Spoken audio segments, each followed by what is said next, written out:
Jesse, are you ready for rapid fire? I am ready, specifically for this rapid fire. All right. Fill in the blank. It's blank that Notre Dame officially announced Ja'Juan Seider as running backs coach and associate head coach today.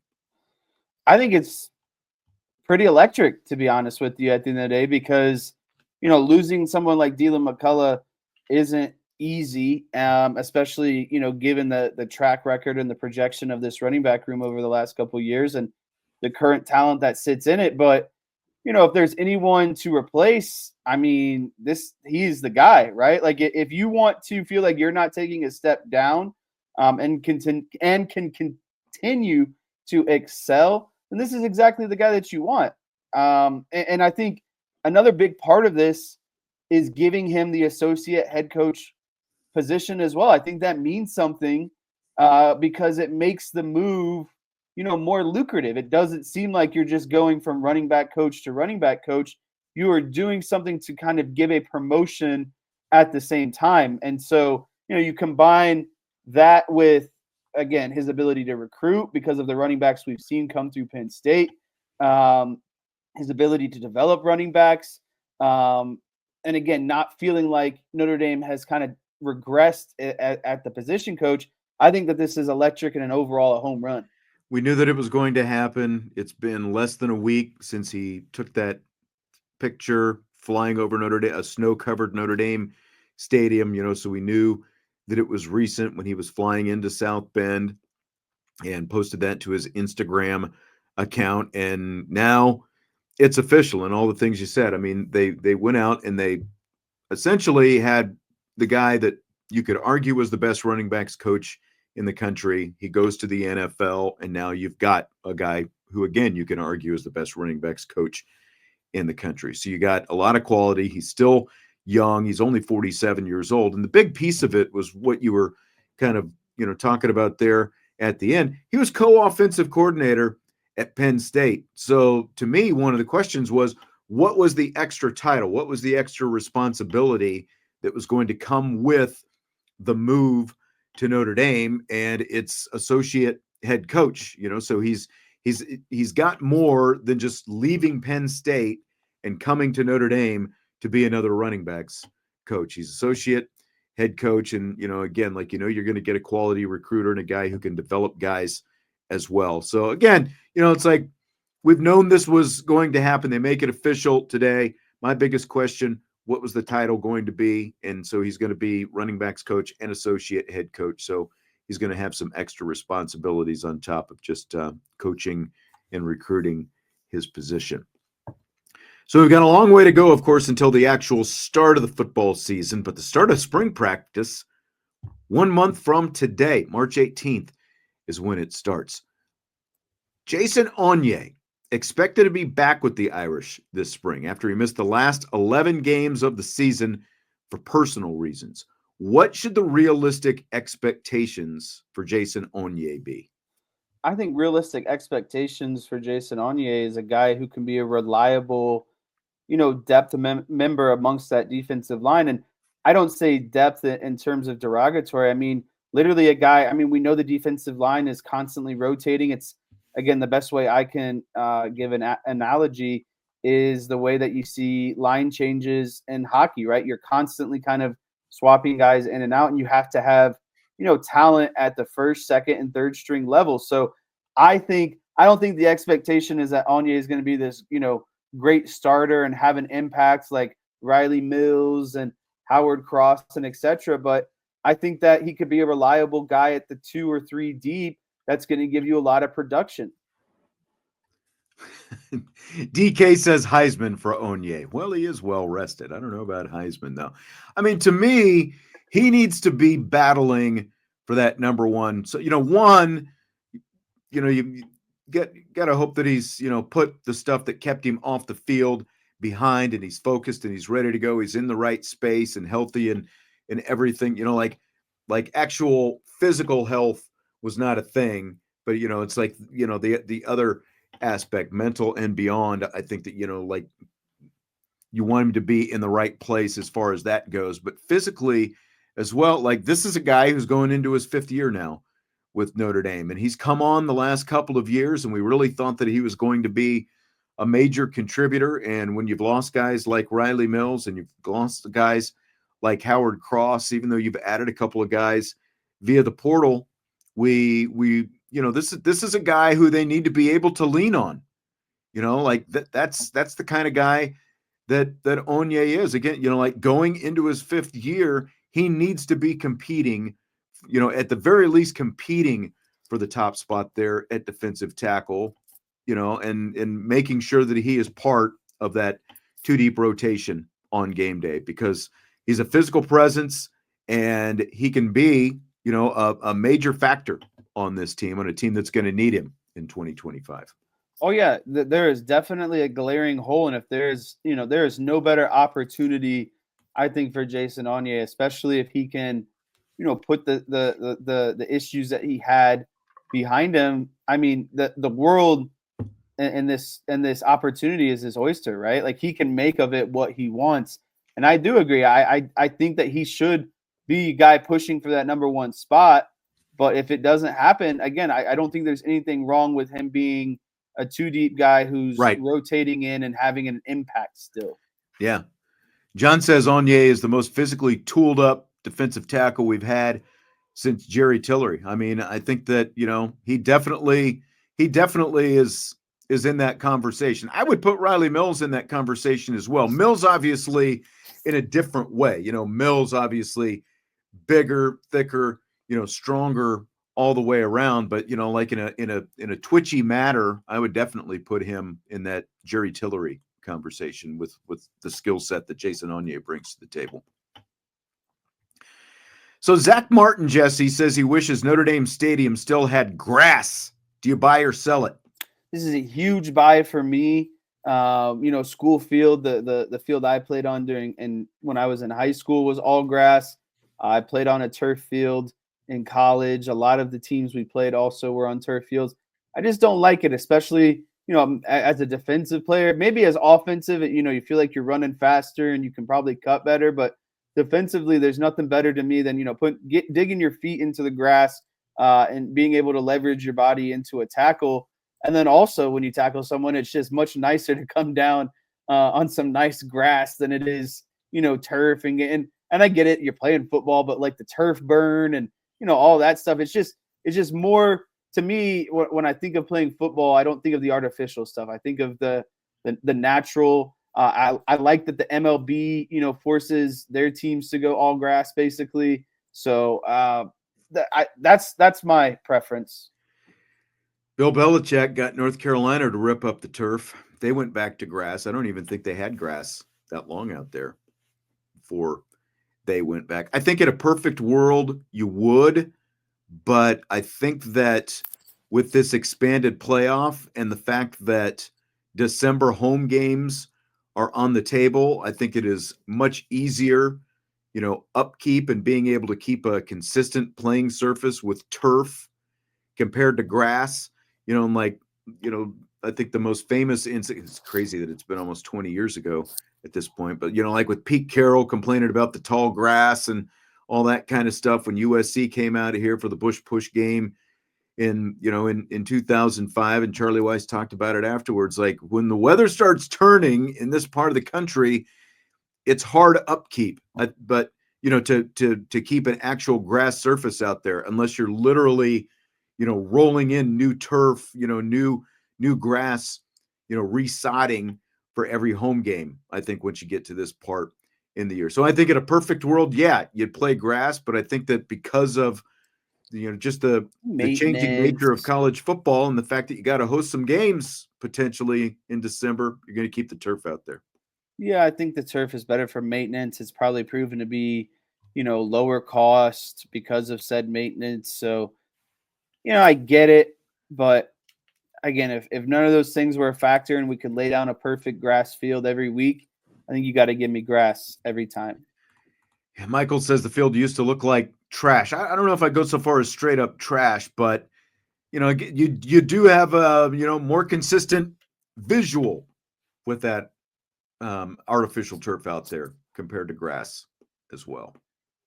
I will say, I wish the times that I was playing a triple option team, I was on turf because there's nothing worse than a flooded out grass field. That's right. Even they have gone to turf now. So, Surprised that takes away their advantage. yep. Yep. A lot of the high schools in this area have gone to turf over the last few years. It's kind of crazy. More multi-purpose, again, probably, less expensive at the end of the day. Yep. Yep. And again, more consistent upkeep, and you don't have to worry about, like sand spots in the middle of the field and divots, major divots and all that kind of stuff. Fill in the blank. Notre Dame women's basketball's win over number 11 Duke in their first game as the number 1 team in the nation was blank. To me, and I know you probably wanted to see a little bit more points, but I thought the win was a defensive masterclass at the end of the day. They held Duke to 39% shooting from the field, 11% from three, and in 2 separate quarters, they held them to single-digit quarters. So they scored only 8 in the second and third. And so, again, when you're playing, when Notre Dame is playing, you think of this offensive explosion. They've been averaging close to 90 points a game. They've been averaging a point differential of like 28 in a lot of their victories. So, it was started a little bit closer. And to me, that's the women. They start a little bit slower, but as the game goes on, I think they start to more naturally pull away after the first quarter. So, again, Duke was the number 11 team in the country. They also play really good defense, and I think putting up 64 is, not bad at the end of the day, but to hold a team to 39% shooting, 11% from three, and only give up 8 points in 2 quarters, to me, it was defensive dominance. I mean, to me, it's a statement about what the team is, because Duke is, it's a team built on defense. They're one of the, if not the best, Notre Dame is in this conversation as well. For their style of play, they're one of the better defensive teams in the conference. No, it's not a a straight up comparison, because obviously, like Tony Bennett's Virginia team played that pack line defense, so it's a different kind of defense. But similar to what Virginia was under Bennett, Duke is built on its defense. That's what they are, and they obviously came out. They wanted to man up. They wanted to to fit out physical Notre Dame, out at like try to intimidate Notre Dame and do some of those kind of things, and basically just make it a dog fight. And that's especially what it was in that first half. It was a straight up dog fight as they went back and forth and just pestered Notre Dame. But Notre Dame came out of the locker room at halftime and decided, we're going to impose our will on you. They only had 4 fast break points in the first half. They had 8 fast break points coming, like in the first, I think, 3 or 4 minutes of the second half. They got it running. Hidalgo hits a 3. They end up with 14 fast break points in the game, so 10 in the second half. They get that 3 from Hidalgo that made it a double-figure game, her only 3, and they never looked back after that. Duke never got it, into single digits again, never got it close to single digits again. And I felt like there were some great adjustments that Niele Ivey made along the way, just in terms of matchups. And, like I felt like, had Kate Koval on at the end of the game last night, and she didn't come out and, like put up this monster stat game, but she got a couple of big buckets when they needed a couple of big buckets inside in the second half. Little things like that, like Liza Carlin. I think she only ended up with 3 points, but it was a 3-pointer. It's only her 8th 3-pointer of the season, but it was a big 3 because, again, it's like Duke would try to kind of make a little bit of a push, and then Notre Dame would just push right back and come up with some big shots. And, like the big 3 was the big 3. So it was, it started out a dogfight. Notre Dame was able to turn it into the track meet. And, like that's their brand of defense. Get a stop, get out, and run. Duke did a good job of getting back defensively and preventing Notre Dame from, getting some of those runs. But then Notre Dame was, finally really able to kind of, find that different gear in the third quarter and come up with a knockout punch. So it was a lot of fun. And I think it was big for this team because of the fact, it's like they did just get the number 1 ranking, and they were playing a tough team, a team that has been tough on Notre Dame over the last few years. Duke had won 3 of the last 4 against Notre Dame going into last night's game. And to be able to come out your first game as number 1 and get a win like that was pretty impressive, I think. 18th win in a row as well. Yeah, I think the biggest underlying thing to me is you diversified your portfolio in which the ways that you can win basketball games, because you're not every quarter and half are you going to be able to dictate exactly how you want to play, and there's going to be other teams playing different styles. And so I think the more you can diversify your portfolio in terms of how you win games before the tournament starts is very crucial, because as you wind down in the tournament, you're going to be playing other top teams in the country, and none of them play the same. Some are going to be better at offense, defense, and so you just need to find different ways to win games, and that's what a good top team, number 1 team in the country does. By the way, I don't know if you saw the whole game. Did you see the loose ball that Leah King dove for and threw off the Duke player, before she went out of bounds on the baseline? Do you remember that play? I did not see that play. Like, I only caught about. I heard you, like talking up Leah King on yesterday's show, and you've always been high on her. Like that to me, like that kind of play right there. She only had 1 point yesterday, but she had 11 rebounds. 11 rebounds, baby. Diving for a loose ball. Tough defense. About to fall out of bounds on the baseline, diving for a loose ball, throwing it off a Duke player to save a possession. Like that's the kind of gritty. Like, I don't know if people always think about this Notre Dame team as being like that gritty kind of team, but that's the kind of stuff that they're gritty in the way they play defense. Yes, that's right. That's right. There's a lot of flash, obviously, in the way they play offense and run the floor. But again, like, it starts with the defensive focus, getting that stop and then getting out and running. It starts with that. I asked Niele Ivey before last night's game if she addressed with her team being the new number 1 team in the country hours before playing Duke. Here's what she said. Talked about it on Saturday because today is focusing on the game. It's not that. That's just part of basketball. But yeah, I always have transparent conversations with him. I have a lot of kind of team building meetings, so they know, make sure I'd like to know, getting the pulse on the team. For me, it's just leading them in the way that's going to make sure that we're directed and we're focused. And I did that Saturday, so I don't have to prep today for that. That was interesting, Jess. Didn't wait until Monday to talk about it when the rankings came out. Talked about it a couple days in advance. What do you think of that? Yeah, I think that's a great move by Niele, because there's just there's no secrets when you're playing for, in my opinion, no secrets when you're playing as a team between players, coaching staff.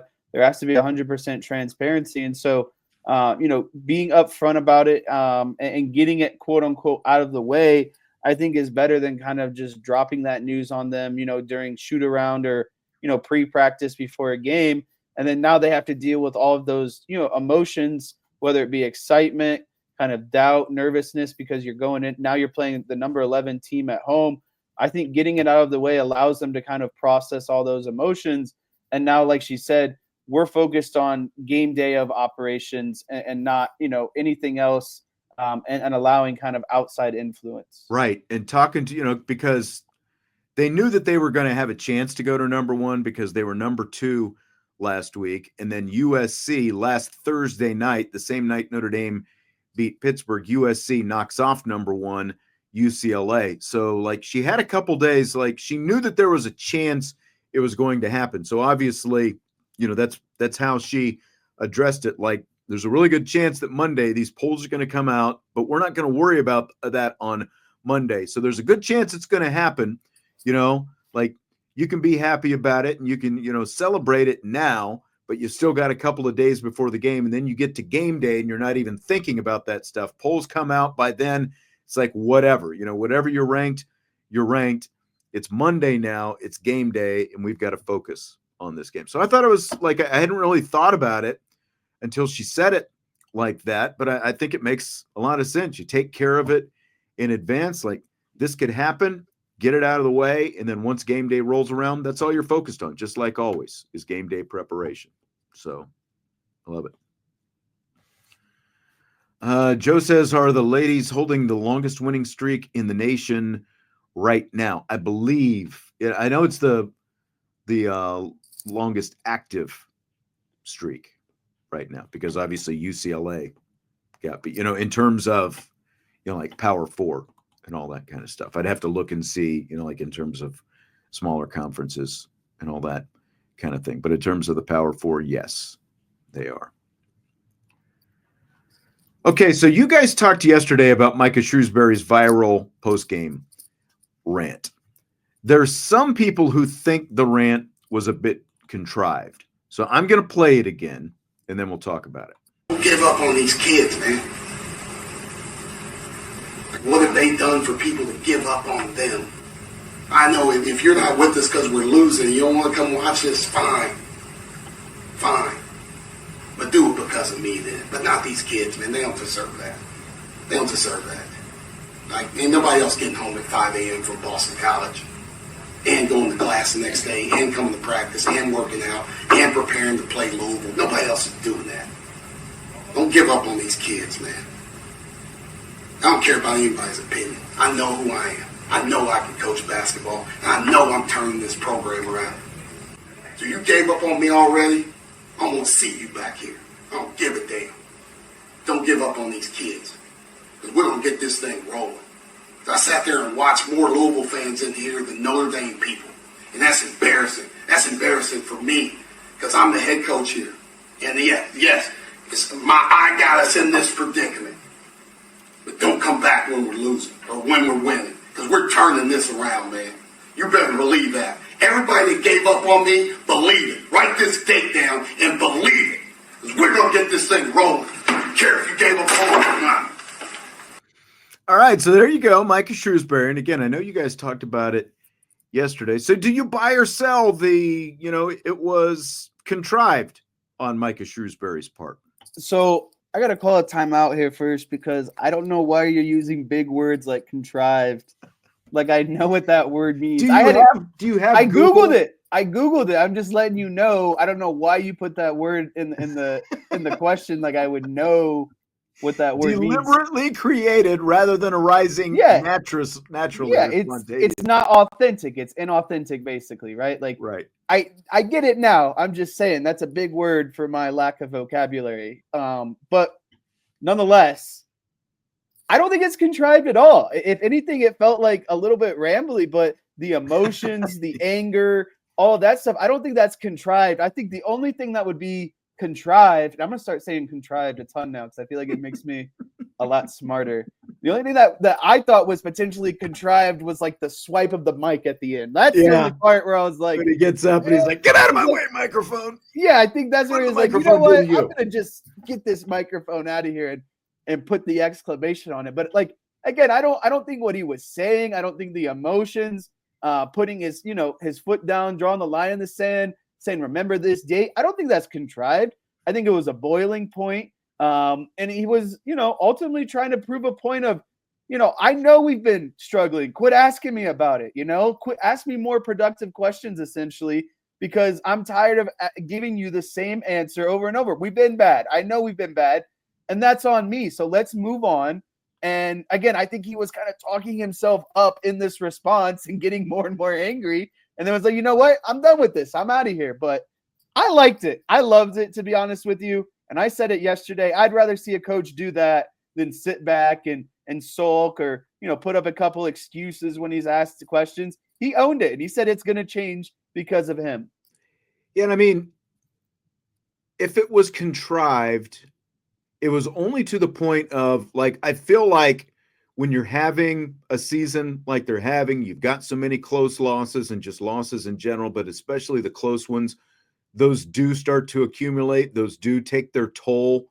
Vince and I have talked about this, and probably you as well. Like, it is much easier to just take the butt whooping and move on than it is to lose so many games by like 1 to 5 points. Yes. And when it comes down to that, yes, they're always giving up leads. They always lose the game late too. And so, like, the Louisville thing would tick me off too, to see all that red inside Purcell Pavilion. There's a reason Mike Bray stopped playing home and homes with Indiana, because he didn't want all those Indiana fans inside the building over there. So they just said, we're not going to play Indiana anymore. Now, Notre Dame doesn't have a choice because they're in the ACC and Louisville's in the ACC. But that, those things would tick me off as well. So like, maybe contrived is like one level up, but I will, say that like this team kind of needed a rallying point. And, it's like a manager getting ejected in a baseball game. Exactly. And, like, would you rather have him on the court taking technical fouls and getting ejected from the game or, that kind of thing? Or like, coaches don't want their players listening to what's going on in the media and being said about them and social media and everything else. But, like something like this, is going to be heard ultimately by your team. And everything that he said in there was, one, yeah, he's defending himself, obviously, to an extent, but he also continues to shield his players. And, like I saw somebody, like comparing it to the Mike Gundy, I'm a man, I'm 40, and that was whole Vince thing. yesterday. Ultimately, but ultimately what Shrewsberry was doing was putting up a shield around his players. And he's saying, come at me, not the players, so from that aspect, I think it's nothing but a good thing, a coach in public sticking up for his players. And you're right, like he probably doesn't want to keep answering the same questions over and over, but unfortunately that's part of what comes with the job. So, I mean, write down February 16th, 2025, and we'll see where we stand here in another year or so when he does get in, some of his own recruits and all that kind of stuff and these higher rated guys and see where they are. So, yeah, I mean, I've got absolutely no problem with it as well, because again, it felt like they needed some kind of rallying point, again, whether in the short term that pays off, I don't know, but I think in the long term that there'll be some long-term benefit from it.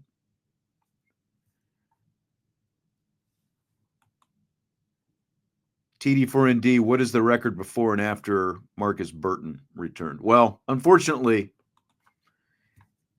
it's not ultimately that much better, since Marcus Burton has been back. They just have, again, you lose a lot of, like that 5 a.m. thing that he's talking about from Boston College, that happened. Like they got home after, I think it was a 9 o'clock tip-off at BC, and they got home at 5 a.m. the next day after the game, after the flight back. That's brutal. Just brutal. So after winning the Super Bowl, there have been plenty of people putting Eagles quarterback Jalen Hurts among the top 5 quarterbacks in the NFL. Why or why don't you agree with that, Jesse? I don't agree with that solely because if you isolate Jalen Hurts and you replace him with probably 20, 25 other quarterbacks in the league, you're probably getting pretty similar results. I would say Russell Wilson probably could have led that team to a similar position. I think that's all you really need to say is you could put someone like Russell Wilson on that team and they would probably still end up in the Super Bowl. But if Jalen Hurts was the quarterback of the Steelers, I don't know how much they would probably have more losses at the end of the day, right? So you add Jalen Hurts to any other team, probably 20, 25 teams in the league, and they probably have a worse record than if Jalen Hurts than what they already had basically without Jalen Hurts. I mean, DK nailed it. Dak is number 1. Hurts is 32. All right, I'm not that crazy, and the following question will prove that. But look, Nick Foles, Trent Dilfer, Brad Johnson, Joe Flacco, and even go back to Jeff Hostetler. They all won Super Bowls. In no world were any of those guys ever talked about as a top 5 quarterback. And the only reason anyone now wants to put Jalen Hurts into that category, top 5 in the NFL, is because he won a Super Bowl. And, you were kind of pointing it out there. Like, he's literally got the best roster in football. And it's not just on the offensive side, on the defensive side as well. But, they put, the guy who was arguably the best player in football, Saquon Barkley, on that team this year and added a completely different dimension to the Philadelphia Eagles, thanks to the New York Football Giants. So thanks for that. So no, just because he won a Super Bowl does not put him in that category, because as I just rattled off, there have been plenty of guys who played on really, really dominating good teams. They happened to play quarterback on those teams, but none of them were considered top 5 quarterback, at their position in those years they won those championships. Jalen Hurts is a good enough quarterback who's got a ton around him on both sides of the ball. He's got arguably the best skill position guys around him. He's arguably, got the best offensive line, and at least for this season, one of the best defenses. Michael Parks says top 10. I don't know how far out. Our next question, Jesse, who are your current top 5 NFL quarterbacks? How far down did you make your list? Did you go past number 5? I did go past number 5. I had a feeling you would. I always got to come with a little bit of backup. So top 5 and no particular order, because I don't want to get that senile about it. But I can comfortably give you 5. Jim McMahon's another good one, Josh. Even though, for the time he was playing, I don't know if I'd probably put him in the top 5, but he was at his peak when they actually won that Super Bowl. But he also had Walter Payton and historically good defense. So you're probably right with that. I'm sorry, Jesse, to cut you off. Go ahead. No, that's okay. My top 5 in no particular order would be. Well, you're supposed to put them in order. Oh no, I don't want to put them in order, but I can give you a top 5. Okay, go ahead. Top 5. Lamar Jackson, okay. Josh Allen, okay. Joe Burrow, okay. Patrick Mahomes. Okay. I'm interested to see you who you put at number 5, because those 4 were the easiest ones for me. It's literally, and maybe this is why some people want to include Hurts in the top 5. Once you get past 5, I think that there's definitely a lot of room for discussion with who comes next after that. Mine would be Justin Herbert.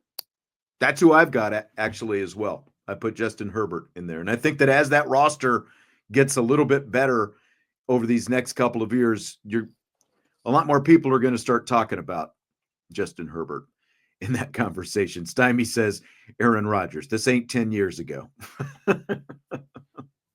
Yeah, and we're talking current. We're talking current NFL quarterbacks. We're not talking all time. We're talking about right now. I think, for this year, I think there's a case for Baker Mayfield to be in that top 5. I wouldn't go that far, but I think you'd at least put him in the top 10 though, probably, wouldn't you? He's nudging the top 10. And again, I'm talking about just this year. I'm not talking about his entire career. When you look at what they did this year, I think that there's a really great case for Baker Mayfield. Jared Goff is in that top 10 conversation. Jaden Daniels, obviously.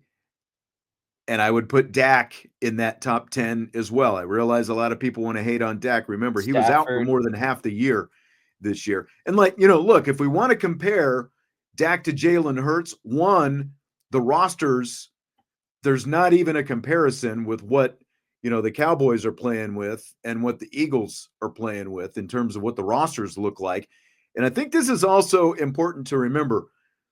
Jalen Hurts and Dak Prescott have only played head-to-head 3 times since Hurts has been in the NFL, and Dak has won 2 of the 3 with inferior rosters around him.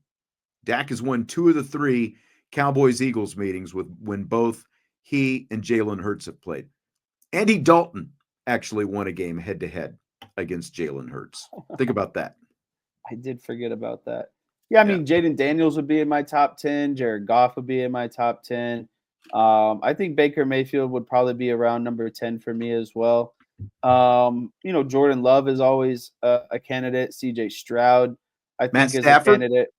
Matt Stafford is definitely a candidate. And so, to be honest, to be completely transparent with you, I think you have tier 1, your elite quarterbacks.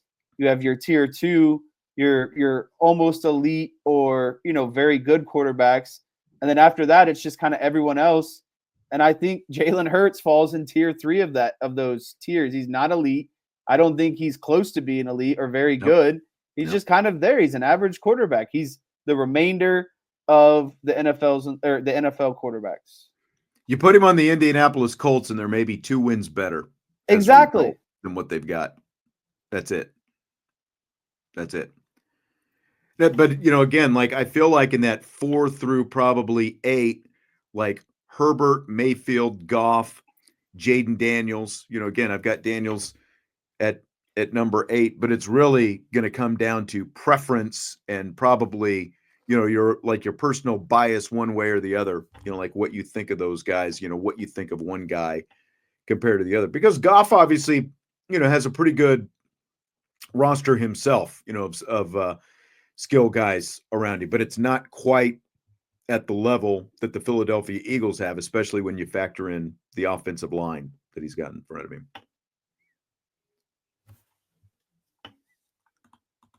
Now, I'm not arguing that, Robert. He says that may be true, but if you ask Dak, he would rather have the Super Bowl ring as opposed 100%. to victories versus, he obviously would, but head-to-head, again, Dak's a better quarterback. Yeah, he's a better quarterback. He just doesn't the organization, the Philadelphia Eagles organization is so much better run than the Dallas Cowboys and that's organization. The most important part. The way they draft, the way they develop, the whole thing. I'm not arguing free any of agency, that, but like if you're talking about which is the better quarterback, then I don't know what to tell you if you're going to try to tell me Jalen Hurts is the better quarterback, because he's not. Okay, Jess.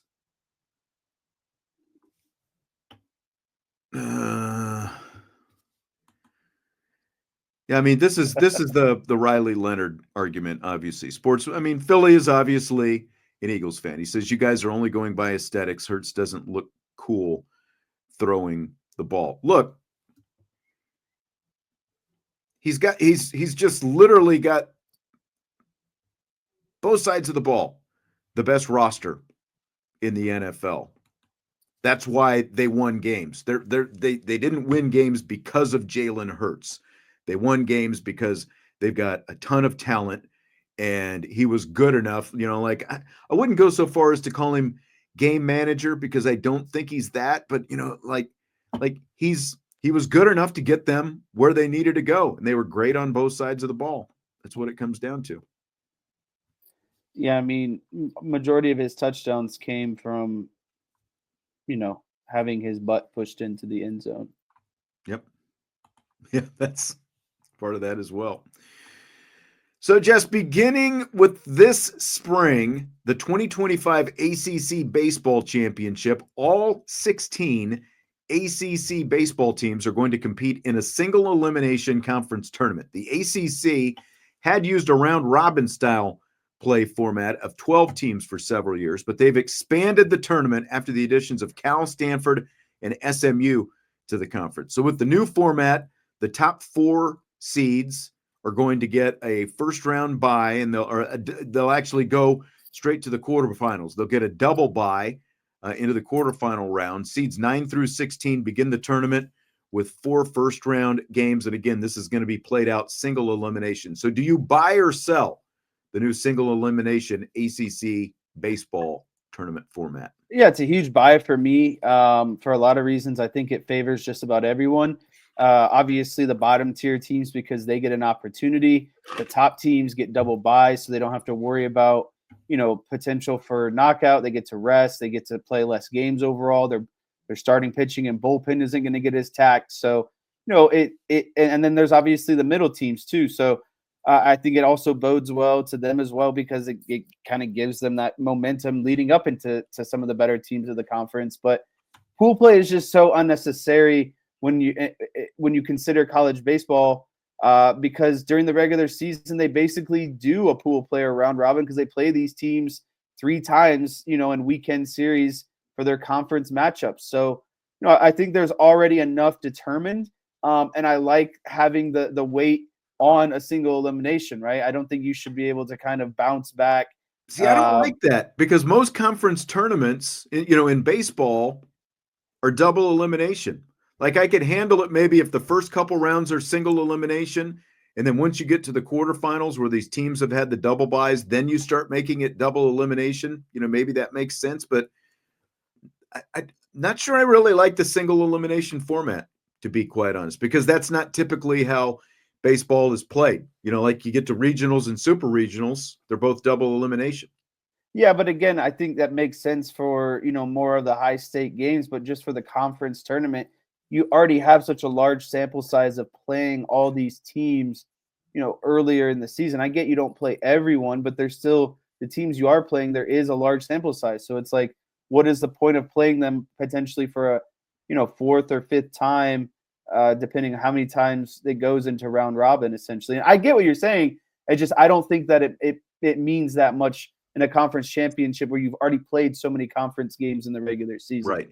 The other aspect of this is, on the one hand, it's kind of cool that the ACC is now letting all the teams in the conference in. So theoretically, not even theoretically, everyone's got a shot to win the whole thing now because you're letting everybody in.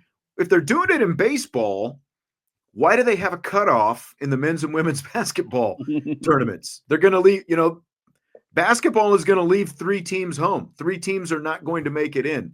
So why are they letting all the baseball teams in, but they're leaving 3 teams off in the men's and women's basketball tournaments? I don't get that. I don't either. I wish that it'd be more universal. Yeah.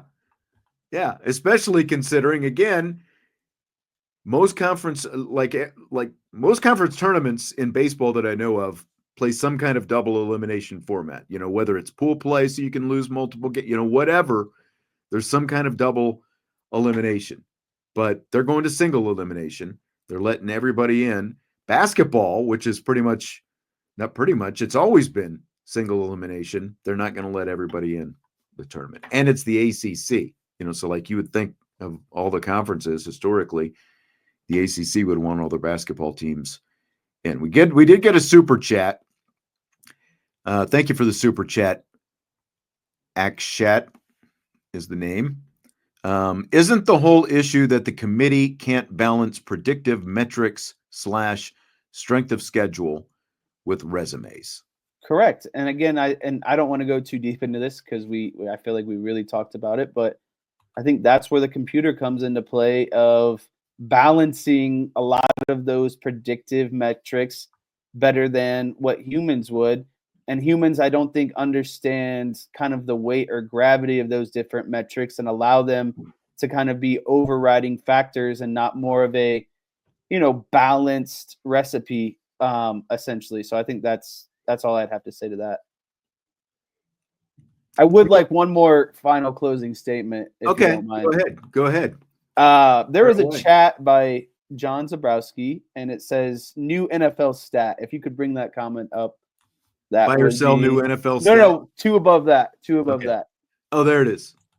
New NFL stat. Jalen Hurts leads NFL in having his butt pushed. But I get it that it's comical and that sort of thing. But my closing statement on this would be, it's kind of my point, because no matter who you replace in, it's not like Jalen Hurts is the difference maker in a 1 yard play where he's having the rest of the team push him in.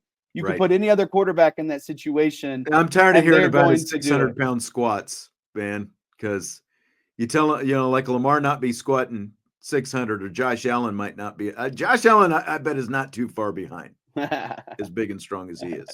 He's a strong boy. He's a country boy, too. Yes. But that's the overarching point, in my opinion. You swap out Russell Wilson, Anthony Richardson, Drake May. Okay, maybe Drake May's a stretch because he's still young, but like talent-wise, they're no different. And again, when you got the whole team pushing on you doing this freaking, hog-style blocking, anyone can be pushed in. Maybe Jalen Hurts helps it a bit, but I mean, again, he's very replaceable, and I think that's the key term. Jalen Hurts won a freaking Super Bowl. Congrats to him. The Eagles won a championship, and he happens to play Eagles for won them. That is exactly right. That is exactly right. The Eagles won a championship, and he happened to be the quarterback. So, all right, we're going to wrap it up with that today. Great stuff. Appreciate you being here. Good stuff in the chat. Jess, have a great rest of your week. Will you be back for the rapid fire show on Friday? I can give you a few minutes of my time. You can give me a few minutes. Okay. I don't. That's an undisclosed amount of time, but I'll be here in some capacity. We might actually have a 3-man show then. I'll be doing my 3-man weave. Whoa, be doing I'm my in part basketball from mode Miami. now, baby. 3-man Yeah, weave. I heard your 3-man weave isn't going so well there. No, we can't really run a 3-man weave. All right, have a good one. Hit that like button before you leave. We'll talk to you tomorrow. IB Nation Sports Talk.